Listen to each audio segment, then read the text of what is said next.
زہری کے بارے میں. زہری جو کہ آپ کو پتہ نا وہ ایک مصائب میں واقعہ پڑا جاتا ہے. اس نے اپنے گھر میں شادی رکھی تھی اور مولا کو بلایا تھا. مولا سجاد نے فرمایا کہ ہم نہیں جاتے تقریبات میں. وہ واقعہ آپ کے ذہن میں، یہ وہ زہری ہے، آپ کا صحابی ہے. یہ مولا سے بہت محبت کرتا تھا.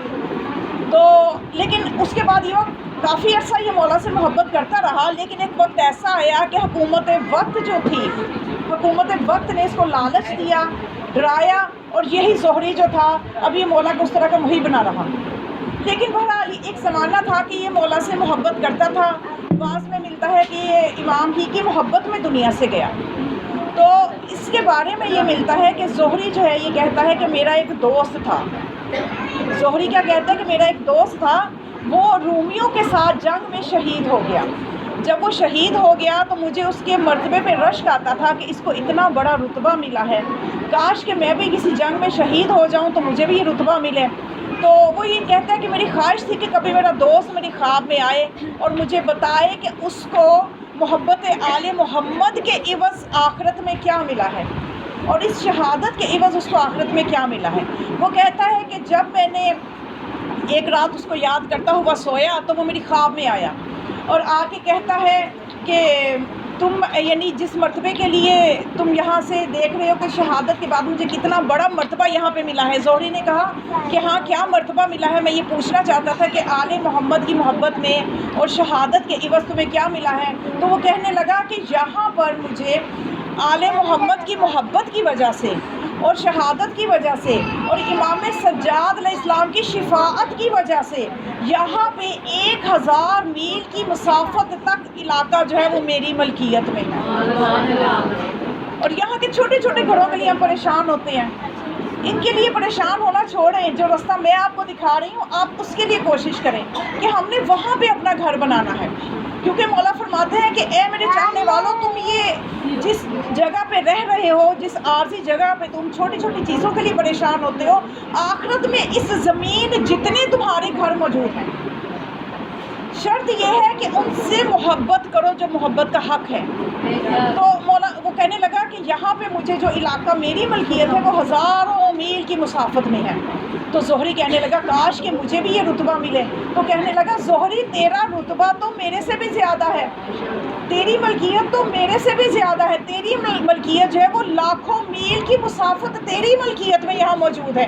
کہنے لگا وہ کس وجہ سے؟ کہنے لگا اس وجہ سے کہ تو ہر جمعے کو امام سجاد علیہ السلام کی زیارت کو جاتا ہے، ان کے چہرے کی زیارت کرتے ہو، اور جب تم ان کے چہرے اقدس کی زیارت کرتے ہو تو تم درود پڑھتے ہو، اور جب تم درود پڑھتے ہو اس درود کی برکت سے اور ان حالات میں جب کہ حکومت دشمن ہے تم امام سجاد سے روایتیں نقل کرتے ہو.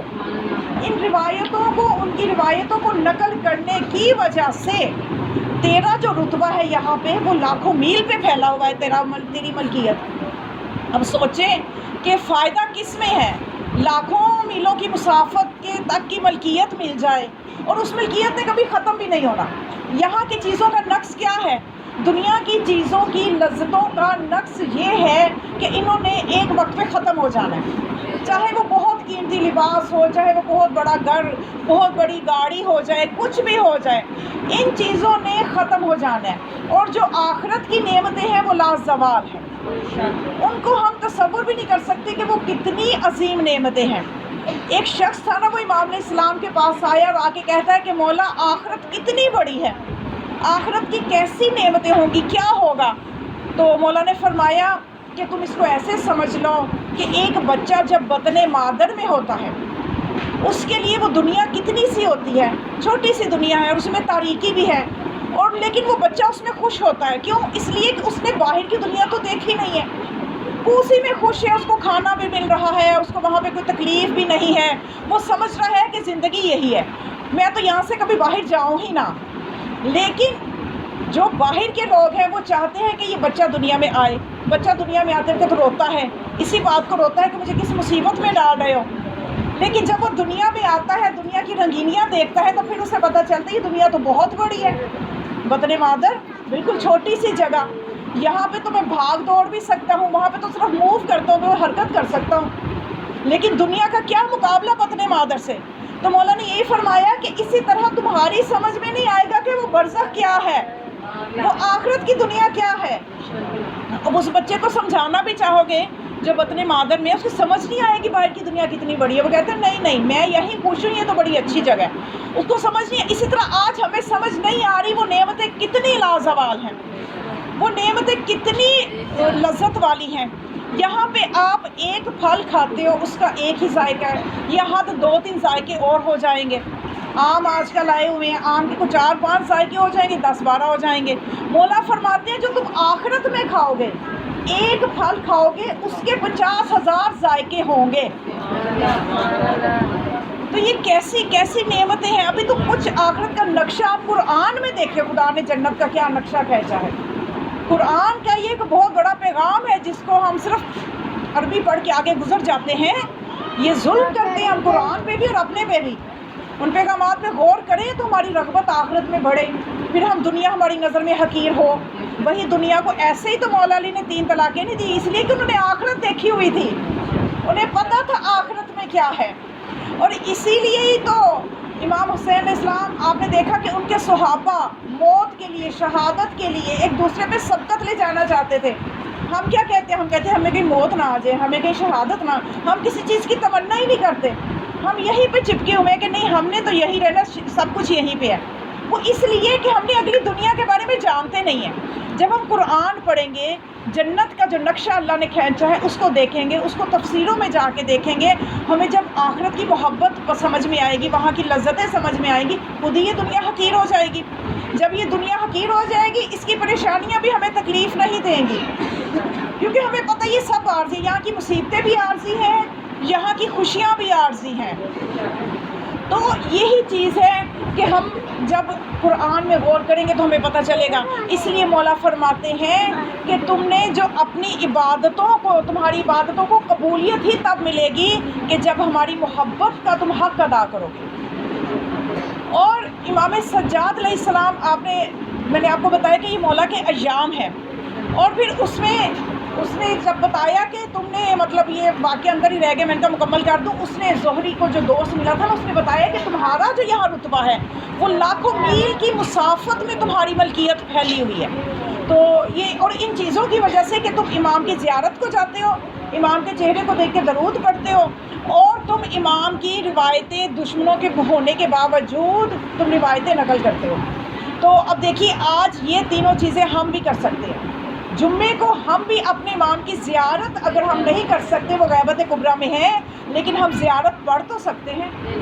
اس سے یہی ہو جائے گا کہ ہم نے اپنے امام کی زیارت کی. اور پھر جب ہم اپنے امام کو درود کی تسبیح ہدیہ کریں گے، جمعے کے دن درود کی فضیلت اور بڑھ جاتی ہے. اور اجل فرجہم کے ساتھ درود پڑھیں.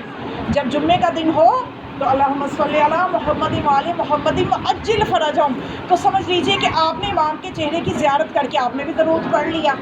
اور پھر امام کا ذکر کریں، سمجھے آپ نے بھی ان کی روایتیں نقل کر لی، تو وہی رتبہ ہمیں بھی آگے جا کے ہمارے لیے بھی اللہ مقدر کرے گا. تو اس طرح سے اس نے زہری کو بتایا کہ تمہاری یہاں اتنی ملکیت ہے. تو پھر زہری کہتا ہے کہ میری آنکھ کھل گئی اور میں نے سوچا کہ شاید یہ خواب ہی تھا، لیکن کہتے ہیں کہ جب میں کچھ دیر کے بعد جب دوبارہ سو گیا، وہ دوبارہ میری خواب میں آیا اور آ کے کہنے لگا کہ جو میں نے تمہیں فضائل بتائے ہیں، جو چیزیں بتائی ہیں، ان میں شک نہ کرو، ان قریب تمہیں امام سجاد اس خواب کے بارے میں بتا دیں گے. جس طرح سے رسول اللہ نے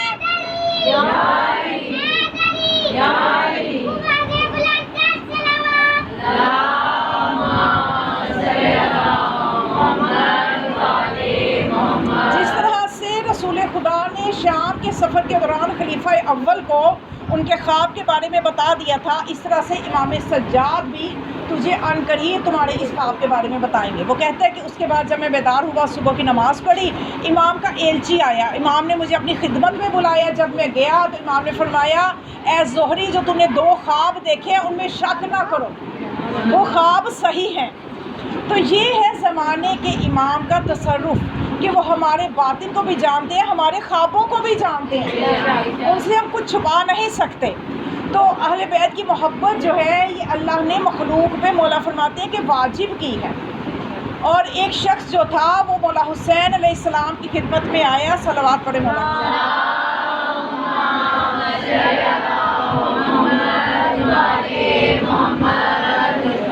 آ کے کہتا ہے کہ مولا میں ایک جوان ہوں.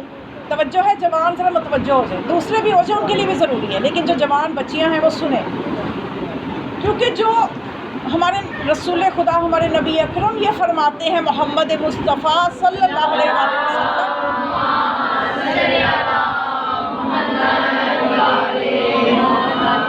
کہ 4 چیزوں کا سوال آخرت میں سب سے کیا جانا ہے. اب ہمیں وہ چیزیں پتہ ہونی چاہیے کہ نہیں ہونی چاہیے؟ ہمیں پتہ ہونی چاہیے. اور مجالس میں آنے کا مقصد کیا ہے؟ علم لینا. میں نے آپ کو بتایا نا، تو علم کی 1 2 3 4 باتیں بھی آپ سیکھ کے چلی جائیں گی. سمجھ لیجیے آپ کا آنا قبول ہو گیا، میرا پڑھنا قبول ہو گیا. تو یہ جو 4 سوال پوچھے جانے ہیں، تو سب سے پہلے نبی اکرم محمد مصطفیٰ نے یہ فرمایا کہ سب سے پہلا رسول اکرم نے فرمایا جو سوال کیا جائے گا وہ تم لوگوں سے جوانی کے بارے میں سوال کیا جائے گا کہ جوانی کو کیسا گزارا.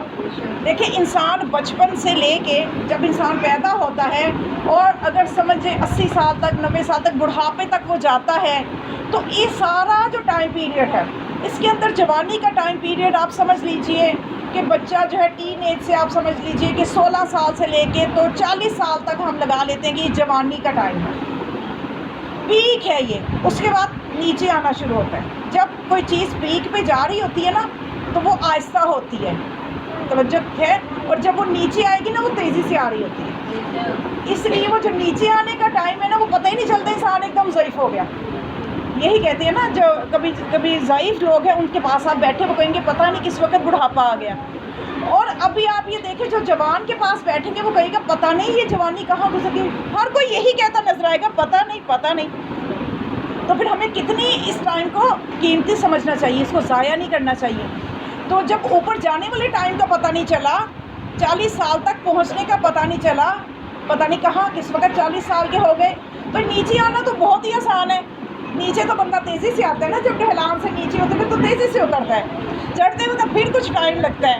تو بس اسی سے اندازہ کر لیجئے، ہر ایک کو اندازہ ہونا چاہیے کہ ہمیں اس وقت یہ کتنا قیمتی ہے، ہمیں اس کو ضائع نہیں کرنا. اس لیے معصوم فرماتے ہیں ان اللہ یغضب علی شاب فارغ، کہ خدا اس جوان پہ غضبناک ہوتا ہے جو فارغ رہتا ہے، یعنی فارغ بیٹھا ہوا ہے، موبائل لے کے ڈرامہ دیکھا جا رہا ہے، موبائل لے کے وہ والی انفارمیشن لی جا رہی ہے جس کا اس کی نہ دنیا میں فائدہ نہ آخرت میں. کئی چیزیں میں دیکھتی ہوں جوان اس طرح کی بچے آپس میں شیئر کر رہے ہوتے ہیں کہ ان کا فائدہ نہ ان کے مستقبل کو ہے، نہ ان کے بڑھاپے کو، نہ ان کی دنیا کو، نہ آخرت کو. وہ کسی جگہ پہ کوئی دھماکہ ہوا ہے، بھائی ہوا ہے، آپ کو اس سے کیا کام ہے، آپ اس میں کیا کر سکتے ہو، وہ والی انفارمیشن جگہ جگہ، یعنی اس طرح کی چیزیں شیئر کر کے کرنے والے بھی اپنا ٹائم ضائع کر رہے ہیں اور جو ان کو پڑھتے ہیں وہ بھی ٹائم ضائع کر رہے ہیں. اور خدا غضبناک ہوتا ہے ایسے جوان پہ جو جوانی میں جو کہ قیمتی اور انرجیٹک ٹائم ہے اس کو ضائع کر رہے ہیں. کیونکہ انرجیٹک ٹائم جو ہے وہ جوانی کا ٹائم ہے، جو کہ اللہ چاہتا ہے کہ اس ٹائم کو آپ اس کی عبادت میں صرف کرو. اور کون سا جوان ہے جو اللہ کو محبوب ہے؟ خدا فرماتے ہیں، معصوم فرماتے ہیں کہ اللہ کو وہ جوان سب سے محبوب ہے جو جوانی میں توبہ کرے. جوانی میں جس کو احساس ہو جائے کہ میں گناہ کرتا ہوں وہ اللہ کو سب سے زیادہ محبوب ہے. تو اسی طرح سے ایک جوان جو تھا نا وہ مولا حسین علیہ السلام کے پاس آیا.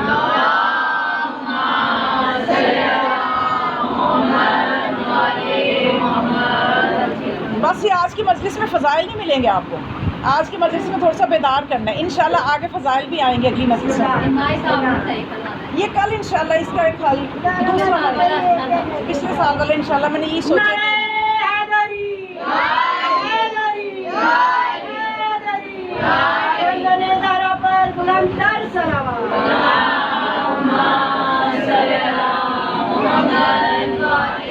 وہ آ کے کہتا ہے، یہ خاص طور پہ جوان بچیوں کے سننے کی چیز ہے، ضائع نہ کرے، غور سے سنیں اس کو. ابھی وہ اس عمر میں ہے کہ اس کو پلے باندھ لیں کہ پھر وہ یہ نہ کہیں کہ موقع گزر گیا تو فائدہ ہمیں اب کیا. آپ کو تو ابھی صحیح ٹائم پہ یہ چیز پتہ چل رہی ہے. وہ جوان آ کے مولا سے یہ کہتا ہے کہ مولا انا رجل شاب، میں ایک جوان آدمی ہوں لیکن لا صبر علی المعصیہ، میرے سے معصیت کرتے ہوئے صبر نہیں ہوتا، گناہ کر بیٹھتا ہوں. اور اب میں یہ چاہتا ہوں کہ مجھے جنت میں چلا جاؤں اور میرے سے گناہ جو ہے یہ بھی نہیں چھوٹ رہے اور میں جنت میں بھی جانا چاہتا ہوں. کیسی بات ہے بھائی؟ گناہ بھی نہیں چھوٹ رہے اور جنت میں بھی جانا چاہتا ہوں، اب میں کیا کروں؟ لیکن وہ ہستیاں جو علم کا سمندر ہیں، جو علم لدنی کے وارث ہیں، وہ ہر مریض کا علاج کرتی ہیں، چاہے کوئی روحانی مریض ہے، چاہے کوئی جسمانی مریض ہے، جو بھی بیماری ہے ان کے پاس لے کے جاؤ، وہ معالج ہی ایسے ہیں، وہ اللہ کے بنائے ہوئے طبیب ہیں، وہ ہر کسی کی نفسیات کو سمجھ کے جواب دیتے ہیں۔ اب مولا مظلوم نے اس شخص کی نفسیات کو سمجھ کے جواب دیا۔ اب مولا حسین ہی کا میں نے واقعہ اس لیے انتخاب کیا کہ ہم مولا کے مصائب تو سنتے ہیں، لیکن یہ جو ہم مولا حسین کی معرفت صرف 10ویں محرم کی کافی نہیں ہے کہ ہم نے ان کے کچھ مصائب سنے تو مولا کی معرفت ہو گئی۔ وہ جو مولا کی 58 سالہ زندگی ہے، جس نے حسین کو کربلا والا حسین بنایا، وہ 58 سالہ زندگی پہ غور کرنا ضروری ہے کہ انسان کہ وہ حسین جو کربلا میں اتنی قربانیاں دے رہا ہے، اتنا صبر کر رہا ہے، وہ حسین، یہ والا حسین بنا کیسے؟ تو یہ مولا کی نصیحتیں ہیں۔ تو اس جوان نے جب عجیب سا سوال کیا نا کہ میرے سے گناہ پہ صبر نہیں ہوتا اور میں جنت میں بھی جانا چاہتا ہوں، تو مولا نے فرمایا بہت آسان ہے، بہت آسان ہے، تم ایسا کرو، پریشان نہ ہو، تم صرف ایک نسخے پہ عمل کر لو، یہ نسخہ کیمیا ہے، اس پہ عمل کر لو تو پھر تم جنت میں بھی چلے جاؤ گے، اور اگر گناہ بھی کر سکتے تو گناہ بھی کر لینا۔ وہ بہت خوش ہوا۔ مولا بتائیے، مولا نے فرمایا کہ تم جب گناہ کا ارادہ کرنا چاہو، جب تم معصیت کرنا چاہو، صرف ایک کام کر لو کہ اللہ کا رزق کھانا چھوڑ دو، پھر جتنے مرضی گناہ کر دو۔ تو وہ کہنے لگا اللہ کا رزق؟ مولا یہ کیسے ہو سکتا ہے کہ خدا ہی تو رزق دیتا ہے، پتھر میں کیڑے کا بھی رازق وہی ہے، تمہیں اللہ کا رزق ہی تو ہر جگہ تقسیم ہو رہا ہے۔ یرزق ما یشاء، وہ جس کو چاہے دیتا ہے، جس کو چاہے نہیں دیتا۔ یبسط الرزق لمن یشاء، جس کے چاہے رزق وسیع کر دے، جس کے چاہے رزق تنگ کر دے۔ سمندر کے جانوروں کا رازق بھی وہی ہے، مچھلیوں کا رازق بھی وہی ہے، پرندوں کا رازق بھی وہی ہے، تو یہ کیسے ہو سکتا ہے کہ اس کا رزق نہ کھاؤں تو کس کا کھاؤں؟ اس کا رزق نہ کھاؤں تو کس کا رزق کھاؤں؟ تو پھر مولا نے فرمایا کہ اچھا اس پہ عمل ممکن نہیں ہے تمہارے لیے، چلو دوسرا نسخہ میں تمہیں بتاتا ہوں، اس پہ عمل کر لو اور پھر گناہ کر لینا۔ کہنے لگا مولا وہ کیا؟ فرمایا کہ تو ایسا کر کہ جب گناہ کا ارادہ کرے نا، جس پہ تیرے سے صبر نہیں ہوتا، تو پھر تم اللہ کی ولایت سے نکل جاؤ، اللہ کی زمین سے نکل کے گناہ کرو، کسی ایسی جگہ چلے جاؤ جو زمین اللہ کی نہ ہو۔ کہتے ہیں مولا یہ کیسے ممکن ہے؟ ساری زمین کا مالک تو وہ ہے، کائنات کا مالک، عالمین کا پروردگار وہ ہے، عالمین کا رب وہ ہے، تو میں کہاں چلا جاؤں کہ کہوں یہ زمین اللہ کی نہیں ہے؟ ساری زمین اللہ کی ہے۔ مولا نے فرمایا اچھا یہ بھی مشکل ہے، تو پھر ایسا کرو، ایک تیسرا نسخہ لے لو کہ جب تم سے صبر نہ ہو رہا ہو گناہ پہ، تو تم ایسا کرو کہ ایسی جگہ جا کے گناہ کرو کہ جہاں اللہ نہ دیکھ رہا ہو، جہاں اللہ نہ دیکھ رہا ہو۔ کہنے لگا مولا یہ کیسے ممکن ہے؟ خدا تو عالم الغیب والشہادہ ہے، ظاہر کو بھی دیکھتا ہے، باطن کو بھی دیکھتا ہے، ہر جگہ وہ دیکھ رہا ہے، ہم اسے دیکھیں یا نہ دیکھیں، ہمیں وہ نظر نہیں آتا، آنکھوں سے ہم اس کا ادراک نہیں کر سکتے، لیکن وہ سب کو درک کر رہا ہے، تو ایسی تو کوئی جگہ ہے نہیں کہ اللہ نہ دیکھے۔ تو مولا نے فرمایا چلو یہ بھی تم نہیں کر سکتے، پھر ایسا کرو ایک نسخہ اور لے لو کہ جب ملک الموت تمہاری روح قبض کرنے آئے، اس سے کہنا ذرا 2 منٹ رک جاؤ میں توبہ کر دوں۔ کہنے لگا یہ تو مولا قرآن میں لکھے کہ جب وقت آ جائے گا لا یستقدمون ساعۃ ولا یستأخرون، ایک ساعت بھی نہ تو مقدم ہوگی نہ مؤخر ہوگی، ایک لحظہ بھی اس نے مؤخر نہیں کرنا اور اس نے روح کو قبض کر لینا۔ میں کیسے کہ اس نے تو انبیاء کو مہلت نہیں دی، مجھے کہاں مہلت دے گا؟ تو مولا نے فرمایا تم اتنے کمزور ہو، یہ بھی نہیں کر سکتے؟ اچھا پھر ایسا کرو کہ جب آخرت میں تمہیں جہنم کے خازن تمہارے گناہوں کی وجہ سے کھینچ کے جہنم کی طرف لے جا رہے ہوں گے تو اکڑ جانا، کہنا میں نے نہیں جانا جہنم میں، جاؤ میں نہیں جاتا۔ کہتے ہیں مولا یہ کیسے ہوگا؟ قرآن میں واضح آیتیں موجود ہیں کہ ان کو جکڑ لو اور پکڑ لو اور جہنم میں پھینک دو، اس لیے کہ دنیا میں خدا کی معصیت کرتے رہے ہیں۔ تو کہنے لگا مولا یہ بھی ممکن ہے۔ مولا نے فرمایا جب تمہیں اپنی کمزوری کا پتہ ہے، تم اتنے کمزور، اتنے بے بس، اتنے لاچار ہو کہ تم کچھ بھی نہیں کر سکتے، گناہ ہی چھوڑ دو، پھر تم گناہ ہی نہ کرو، تو پھر یہی حل رہ جاتا ہے نا جوانوں کے لیے بھی اور سب کے لیے بھی کہ ہم بھی یہ چیزیں ذہن میں رکھیں کہ یہ چیزیں ہمارے سامنے ہونی چاہیے جب ہمارا کسی پہ ہے ہی نہیں ہے، حکومت ہی نہیں ہے، ہمارے اختیار میں ہی کچھ نہیں ہے۔ یعنی اگر ہم گناہ کرتے ہیں تو تو سمجھ لیجئے کہ جس کا کھاتے ہیں اسی کی، جس تھالی میں کھاتے ہیں اسی میں چھید کر رہے ہیں۔ یعنی جس کا کھاتے ہیں ہم اتنے نڈر اور ہم اتنے سمجھ لیجئے کہ بے وقوف ہیں اگر گناہ کریں گے کہ ہم جس کا کھاتے ہیں اس کی گھر میں، اس کی زمین پہ، اس کے سامنے معصیت کر رہے ہیں، جبکہ ہمیں اس کی قدرت کا بھی پتہ ہے کہ وہ ہر چیز پہ قادر ہے۔ تو پھر ہمیں اپنی جرت پہ افسوس کرنا چاہیے کہ پھر بھی ہم جرت کریں کہ ہم جھوٹ بول دیں، پھر بھی ہم جرت کریں کہ ہم غیبتیں کرتے پھر رہے ہیں، پھر بھی ہم جرت کریں کہ ہم ایک دوسرے کے لیے جو ہے اس کے لیے برائیاں سوچیں یا کوئی برا کام کریں۔ تو یہ سب چیزیں پھر میں سمجھتی ہوں کہ ہماری ہی اس میں حماقت ہے اور نقصان بھی ہمارا ہے، اللہ کا کچھ نہیں جائے گا۔ اللہ کو نہ تو ہماری عبادتوں سے کوئی فضیلت بڑھے گی، وہ تو مالک ہے تو مالک ہی رہے گا، اور نہ ہی ہمارے گناہوں سے اس کا کوئی نقصان ہے۔ اگر عبادتوں سے فائدہ ہے تو ہمارا، اگر نقصان اگر گناہوں سے ہے تو وہ بھی ہمارا۔ اس لیے ہمیں اپنا ہی فائدہ کم از کم سوچ لیں، اور کسی کا نہیں تو ہم اپنا ہی فائدہ سوچ لیں۔ تو بس یہ وہ نسخہ کیمیا ہے جو مولا نے اس جوان کو دیا، اور قیامت تک کے جوانوں کے لیے یہ ایک لائحہ عمل ہے کہ ہم ان چیزوں کو دیکھیں اور سمجھیں۔ یہ وہ امر الہی ہے، یہ جو احادیث کا بیان ہے، اس کے بارے میں ہمیں روایت میں ملتا ہے کہ بعد الناس خیر الناس بعدنا ما ذکر علمنا۔ مولا فرماتے ہیں کہ ہمارے بعد سب سے بہترین وہ لوگ وہ ہیں کہ جو ہمارا علوم کا ذکر کرتے ہیں، جو ہماری روایتوں کو بیان کرتے ہیں، وہ سب سے عظیم ہیں۔ اور پھر مولا فرماتے ہیں کہ من نشر علومنا، جو ہمارے علوم کو نشر کرتا ہے، لوگوں کو بتاتا ہے، مثل ما عمل بہ، وہ اسی شخص کی مانند ہے جس نے اس پہ عمل کیا ہو۔ یعنی دوسروں کو بتانے کا بھی اتنا زیادہ ثواب ہے کہ جیسے عمل کرنے والے کا ثواب ہے۔ اب دیکھیے نا، میں نے آپ کو بتایا، اگر آپ اس پہ عمل کریں گے تو مجھے تو بیٹھے بٹھائے ثواب مل جائے گا، اور اسی طرح آپ اس چیز کو آگے بتائیں گے تو وہی ثواب آپ بھی لے سکتے ہیں، دوسروں کو بھی بتائیں۔ کوشش کریں کہ جہاں اپنی فیملی کے ساتھ، دوستوں کے ساتھ جہاں بیٹھیں، کوئی نہ کوئی ایک روایت کسی معصوم کی بیان کر دیں۔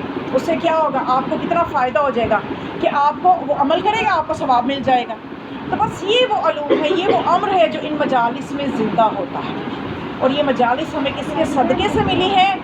جناب زینب کبریٰ کے صدقے سے ملی ہے۔ وہ مجالس جو بی بی نے بے کجاوا اونٹوں پہ پڑی تھی، آج ان مجلسوں کی آج بی بی کی سنت ہے کہ یہ مجلسیں جاری و ساری ہیں، اور اس ذکر کو کوئی نہیں مٹا سکتا۔ آل نبی نے، نبی زادیوں نے، بنات علی نے، ام کلثوم بنت علی نے واضح طور پہ کوفہ شام کے بازاروں میں خطبہ دیتے ہوئے یزید کو للکار کے بی بی نے یہ فرمایا تھا، اے یزید تو جتنی مرضی کوشش کر لے تو ہمارے ذکر کو مٹا نہیں سکتا۔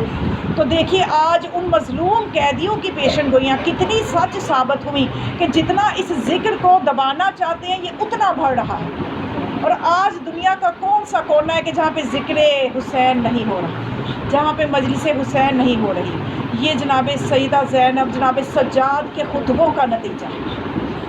مومنات، جناب سید سجاد کہ جن کی آپ کو میں بتایا کہ ایام سجادیہ ہیں، چند وسائل کے جملے میں نے آپ کو مولا سجاد کے پیش کرنے ہیں، اور وقت کے امام کو ہم نے پرسہ دینا ہے جو کہ وارث اعزاں ہے، ہم نے ان کے جد امام سجاد کا پرسہ دینا ہے۔ مولا امام زمان علیہ السلام ہمارا پرسہ ضرور قبول کریں گے، اور جناب سیدہ کے حضور جناب سیدہ نے اپنے رومال میں آپ کے ان آنسوؤں کو لینا ہے۔ تو بس آپ نے یہ تصور کرتے ہوئے کہ بی بی رومال تھامے اس لیے ہر مجلس میں جاتی ہیں کہ میرے بیٹے کے غم میں رویا جائے گا، اور آنسوؤں کو میں رومال میں لوں گی، وہ رومال میرے زخموں کا مرہم بھی بنے گا، وہ آنسو میرے بچوں کے زخموں کا مرہم بھی بنیں گے۔ مومنات، جناب سید سجاد کی میں مظلومیت کا کہاں سے آغاز کروں؟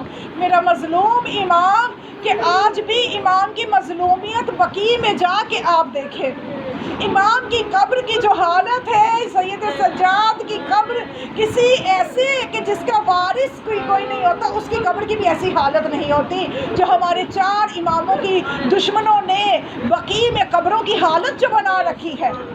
مولا حسن کی قبر کی حالت دیکھو، مولا سجاد، مولا امام زین العابدین اور مولا باقر، مولا صادق، ان کی قبریں ایسی حالت ہے، کچی قبریں ہیں، اور ان کے اوپر کچھ نہ تو اس کے اوپر تختی لگانے کی اجازت ہے، اور چھوٹی سی کچی قبریں ویران جن کو کیا ہوا ہے اس امت نے. اور وہاں پہ آپ جا کے دیکھیں جو اندر عورتوں کو تو جانے نہیں دیتے, جو آدمی بھی جاتے ہیں وہ روتے ہوئے واپس آتے ہیں کہ انہوں نے وہاں پہ جانے کا راستہ ہی نہیں بنایا. جو بنی ہاشم کا احاطہ ہے, جہاں پہ بنی ہاشم دفن ہے, اس طرف کسی کو جانے ہی نہیں دیتے, نہ کوئی جائے اور نہ کوئی فاتحہ پڑھے.